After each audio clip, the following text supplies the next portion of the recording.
Hello, and welcome back to the Donna John Show here on YouTube. I'm your co-host, John. I'm Donna. And today, Miss Donna, our medical expert, is going to be talking to you about heart attack symptoms, and the like.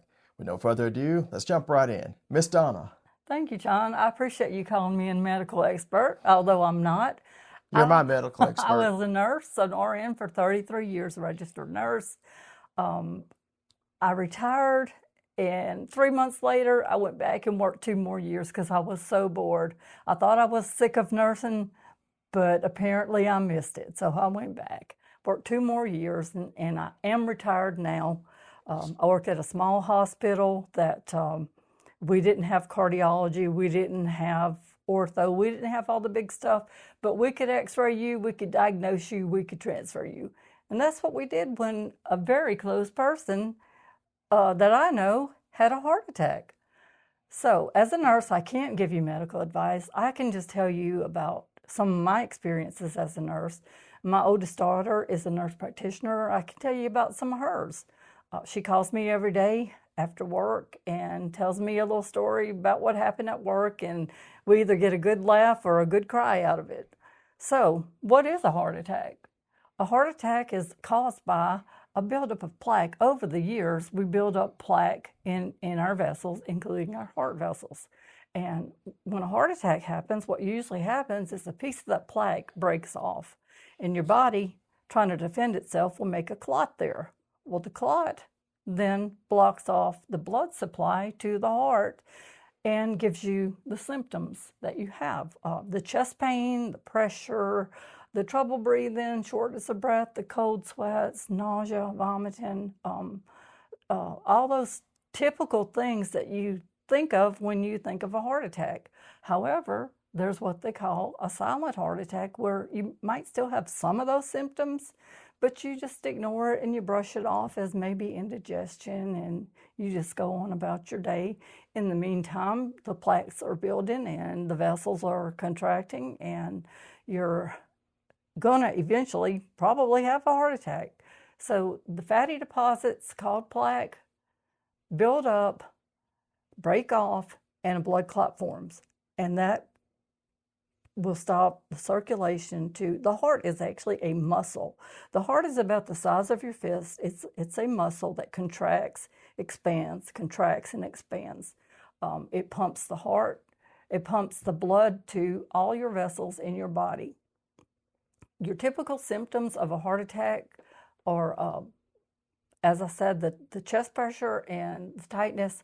The person that I know that had a heart attack didn't have all of that. All he had was a little bit of maybe some heaviness and some nausea. I had a heart attack 5 years ago. Later, it was determined to be the widowmaker. I wasn't supposed to make it. But at the time at onset, I had pain in my right arm, not my left, like everyone says. I didn't break out in a sweat. I didn't have tremendous pain in my chest. I felt a very unusual pain in my right arm, a pain I had never felt before, and I knew that was not good. I went to the bathroom and I had just a little bit of an upchuck, kind of like as if you cough and had phlegm or something in your mouth, but it was very, very small amounts both times. It wasn't genuinely, and the good Lord spoke to me like I'm looking at you in this camera right now and said, "You're having a heart attack. You need to get to the hospital." And I looked at Donna and I said, "I think I'm having a heart attack." And even though you don't know me, I am not one to say, "Hey, I need to go to the hospital," or Never. That was very out of character for me. Very, very. And so we drove to the ER, about a 15-minute drive. John, to me, did not present as a typical heart attack that I've seen. Usually a heart attack will come through the door and they'll just be clammy, sweaty, just broke out in a sweat, throwing up, just complaining of extreme pain in the chest, holding their heart. We'll start an IV to get EKG. The treatment at that point would be aspirin, nitroglycerin, and if the EKG is consistent with what we think is an MI or heart attack, we give them thrombolytics and blood thinners and oxygen, and we treat pain. Pain can sometimes be up to a 10 on someone with a heart attack. So if you go in with you think you're having a heart attack, please go to the ER. If there's any doubt in your mind, which John had no doubt, I had some doubts because he didn't present that way. Well, and then after early onset, I didn't have any additional pain, and I think that surprised him. But I didn't, other than at the onset when I had the pain in my right arm and a little bit in my chest. I didn't have the heaviness a lot of people talk about, like elephant sitting on their chest. Yeah, I didn't have that. When we were en route to the hospital, I didn't have any additional pain. Going through the heart cath, that was a very unpleasant experience, but we won't sidetrack. But anyway, I didn't have any additional pain. And all I can say is the grace of God. God took care of me. Yeah. So John had risk factors that, I mean, he had visited his doctor probably yearly, would you say? Well, we thought I was suffering from low testosterone because I was tired and I would come home from work and I'd Yeah. want to take a nap for 30, 40 minutes. And that got to where it was almost every day. And we thought I was suffering from low testosterone because I was in my 53, 54, which was kind of common for that age. Yeah. None of us ever thought that I was having, quote unquote, a heart. Even my doctor missed it. So Yeah, and your blood test did show and some low my T. history, Yeah. with my history of my family. His family history. He had a sister that died of a heart attack, and his mother also died of a heart attack. So he had the risk factors, except for high blood pressure. High blood pressure, high cholesterol, family history, and an unhealthy lifestyle are all risk factors for a heart attack. And he had several of those. I was overweight. I've lost about 77 pounds since my heart attack. I haven't had a Coke in 3 years. I've cut back on my red meat. I eat red meat once every other week. I've made a complete lifestyle change, and I still have a way to go. I'm going to be a big guy, and I know that. That runs in my family. But I'm a smaller big guy, if that makes any sense. So what John was experiencing were what they call prodromal symptoms, where he was weak and tired and just fatigued all Early the time. warning signs. Early warning. And that may happen a year in advance. And you don't really associate that with, you think it's your heart. I wouldn't. I Never would just crossed my think I mind. was tired. I worked all day. I drove home for an hour. I really and thought I was suffering from low testosterone. so, yeah, fatigue, mild chest discomfort, sleeping disruption, shortness of breath. He didn't have any of that. No. Slept well, as far as I know, Yeah. According to you, am I snoring? snoring every night. So, so anyway, the main treatment goals for an acute heart attack when you present to the ER is going to be, they're going to give you an aspirin, probably a nitroglycerin for the chest pain, thrombolytics, blood thinners, oxygen, and pain management. As a male, John didn't have the typical symptoms that most males have, but as a female, females don't have the typical symptoms that a man has. They don't usually have the chest pain and pressure and the sweats and the nausea, vomiting. Usually they think they have an indigestion, and usually what that is a spasm in the heart. And so they just kind of brush it off and think, well, it'll be okay. And I've had patients present with the typical, just broke out in a sweat, just wet all over, writhing in pain, trouble breathing, nausea, vomiting. And after you treat them, they do get some relief. But the end game here, you hope within 30 minutes to an hour, they're in the heart cath lab having an angioplasty or a cardiac bypass surgery. I know about that. The triple cabbage, triple bypass, Widowmaker. Oh, triple cabbage over here. Yeah, Widowmaker. That's what they told me. Yeah, that'll make your day. How's your day going? Well, you're gonna have a $500,000 hospital bill. And oh, by the way, the heart attack you had is called the Widowmaker. And yeah, that's not. No. But see, all that aside, God had a plan. Jesus Christ is my Lord and Savior. Now I know if I die tomorrow or tonight, I'm going to heaven. No doubt in my mind.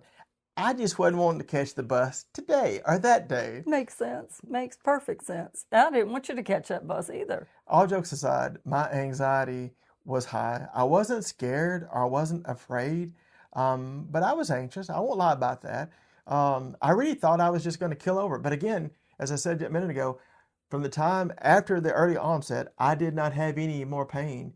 And God bless me, my recovery was very quick. I only spent like 4 days in the hospital. I'd like to take the time to break in just for a second and thank Dr. Barry Bertollet, my cardiologist, and his team, their cardiology associates, wonderful, wonderful people. I'd especially like to thank Dr. David Talton and his team at North Mississippi Medical Center. He was my surgeon, and they did a fantastic job. I didn't want for anything. I didn't hurt, and with the grace of God and their skill, I'm here today. I could not have been in better hands. A little side note, a funny note, when we were at the hospital, they told me they were going to have to take me to the North Mississippi Medical Center. And I said, well, can I just ride in the car? Because I knew the ambulance bill would be high. I'm a banker by trade, and I like to try to save that money. And they said, no. They said, but you're in luck. The ambulance is here. And I was like, what? Is it not always here? And they said, small hospital. We have the one ambulance. And I'm like, gee. So see, the good Lord was looking out for me. And I'll do a video later talking about blessings. And that's going to be one I bring up because the cards all fell into place. Even though I thought I was going to fall over dead, I didn't. God had a plan, and maybe it's just so that we can share this video with you today. And I'm eating into her time, so I'll hush up now. So what you're probably going to go home on after all of this is an aspirin and some kind of antiplatelet, like maybe Plavix, which is what John takes, some beta blockers or ACE inhibitors, which will keep your blood pressure under control, keep it low, and keep your heart rate kind of on the low side. I think John runs around 60 normal heart rate. And when I left the hospital, I was on 6 medications. Now I'm only on 2. I take the blood thinner, which I guess I'll take for quite a long time, and I take a cholesterol shot called Repatha. So yeah, I think that's pretty remarkable. It is. To only have to be taking 2. So, So one last thing that I wanted to say, if you take nothing else away from this, there is a phrase called the golden hour. The golden hour is the difference in life and death. With a heart attack, with trauma, with multiple things, get to the hospital in that golden hour if you even suspect that something's going on. I'd rather have a little hospital bill, or I know it's not, there's no such thing as a little hospital bill, but I'd rather have a hospital bill and be alive, right? That's right. So, yeah, take care of yourself, diet, exercise, keep your blood pressure under control, keep your cholesterol under control. There's medicine for that. Tell your doctor a good joke before you go under like I did. Tell him if I don't make it, I can't pay the bill. That'll help. Oh, tell them one more thing about your prayer. Oh, yes. When I went in, they wheeled me in, and things moved really, really quickly because I was, in such bad condition. I had my heart attack around 6 o'clock that night. I had my surgery at 6 o'clock the next morning. I was actually in the surgery room at 6 o'clock. They didn't let me sleep all night. They stabbed me, poked me, jabbed me with everything under the sun, literally. So I go into the emergency room and I ask them if they believe in the good Lord like I do. And I asked them if they would pray with me. And they all said, yes, we believe in prayer as well. I can promise you, when you've got the Widowmaker heart attack, there are no atheists in the OR, or there wasn't in my room anyway.